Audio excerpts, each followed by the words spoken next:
السلام علیکم۔ کیا آپ جانتے ہیں کہ اللہ پاک نے قرآن میں ماں کے پیٹ میں انسان کے پیدا ہونے کا نہ صرف پروسیس بتایا ہے بلکہ ہمیں کچھ ظاہری تصویریں بھی دے دی ہیں جنہیں دیکھ کر یقیناً ہر مسلمان کو اپنے مسلمان ہونے پہ فخر محسوس ہوگا۔ اللہ پاک کا یہ دعویٰ ہے کہ کائنات کی ہر چیز کو میں نے پیدا کیا ہے اور میں ہی ان سب کا مالک ہوں۔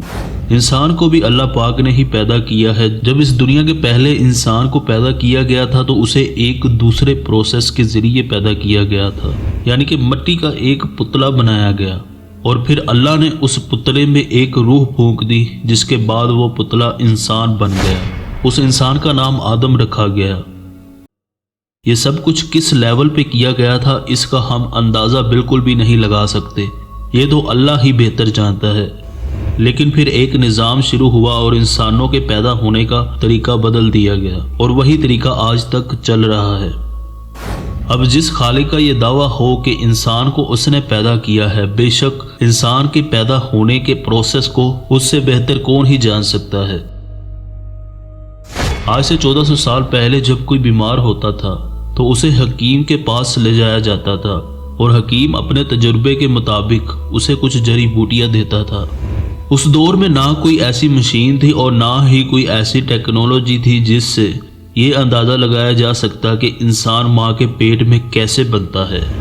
یہ ابھی کچھ سال پہلے ہی ہمیں پتہ چلا ہے کہ انسان کے بننے کا پروسیس کیا ہوتا ہے، لیکن قرآن میں اللہ پاک نے بہت پہلے ہی بایولوجی کی وہ باتیں بیان کر دی تھی جو شاید اس دور میں کسی عام انسان کے گمان میں بھی نہ گزری ہو، اور آج ہمیں ان باتوں کا پتہ چل رہا ہے۔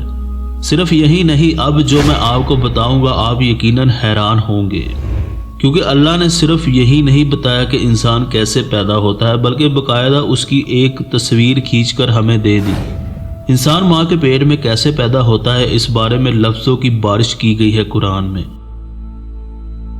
جسے آج بایولوجی کی زبان میں ایمبریو کہا جاتا ہے۔ اسے اللہ پاک نے قرآن میں علقہ کے نام سے پکارا ہے۔ علقہ کو ٹرانسلیٹ کریں تو اس کے 3 الگ الگ مطلب بنتے ہیں۔ پہلا مطلب خون کا لوتھڑا، دوسرا مطلب ہے کپڑے لٹکانے والا ہینگر، اور تیسرا مطلب لیچ۔ سبحان اللہ، جب ماں کے پیٹ میں بچہ بننا شروع ہوتا ہے تو سب سے پہلے خون کا ایک لوتھڑا بنتا ہے جس کا ڈھانچہ بالکل کپڑے ٹانگنے والے ہینگر جیسا ہوتا ہے، اور بایولوجی کی زبان میں اسے ایمبریو کہا جاتا ہے۔ ان دونوں لفظوں میں اللہ پاک نے ایمبریو کے پیدا ہونے کی کہانی نہ صرف بتائی بلکہ دکھا دی۔ تیسرا مطلب ہے لیچ، اور لیچ کچھ اس طرح کی دکھتی ہے اور یہ عمومی طور پر دوسرے جانداروں کا خون چوستی ہے۔ ایمبریو جب 25 دنوں بعد اپنی اگلی سٹیج پہ پہنچتا ہے تو کچھ اس طرح کا نظر آنے لگتا ہے، یعنی لیچ اور 25 دن کا ایمبریو بالکل ایک جیسا نظر آتے ہیں۔ سبحان اللہ، یہاں صرف 25 دن کا ایمبریو باہر سے ہی لیچ جیسا نظر نہیں آتا بلکہ اس کا الٹرا ساؤنڈ بھی کیا جائے تو اس ایمبریو کا اندرونی حصہ بھی بالکل لیچ جیسا ہوتا ہے۔ یہی نہیں، 22 دن کے ایمبریو کا سر اور لیچ کا پچھلا سرا بالکل ایک جیسا نظر آتا ہے۔ آج سے 1400 سال پہلے لوگوں کو بایولوجی کے بارے میں کچھ بھی نہیں پتا تھا، تو اس طرح کی ایڈوانس لیول کی ڈیٹیل بھلا کون دے سکتا ہے؟ بے شک اللہ۔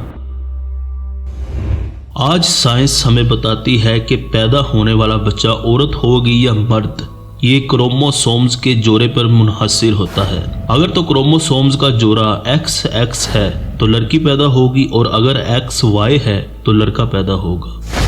لیکن سائنس سے جب یہ پوچھیں کہ یہ ڈیسائیڈ کون کرتا ہے کہ کروموسومز کا جوڑا XX ہوگا یا XY ہوگا، تو یہاں آ کر سائنس خاموش ہو جاتی ہے۔ لیکن اللہ پاک ہمیں بتاتا ہے کہ اس کائنات میں اگر کوئی پتا بھی ہلتا ہے تو میری اجازت کے بغیر نہیں ہلتا۔ یہی اللہ پاک نے 1400 سال پہلے قرآن میں کروموسومز کا بھی ذکر کر رکھا ہے، جسے سائنس نے کچھ سال پہلے ہی ڈھونڈا ہے۔ سائنس کہتی ہے کہ سپرم یعنی کہ انسانی نطفے کے اندر پہلے سے ہی کروموسومز کی معلومات ہوتی ہے۔ یوں کہیں کہ سپرم کو کسی نے گائیڈ کیا ہوتا ہے کہ اسے X بننا ہے یا پھر Y بننا ہے۔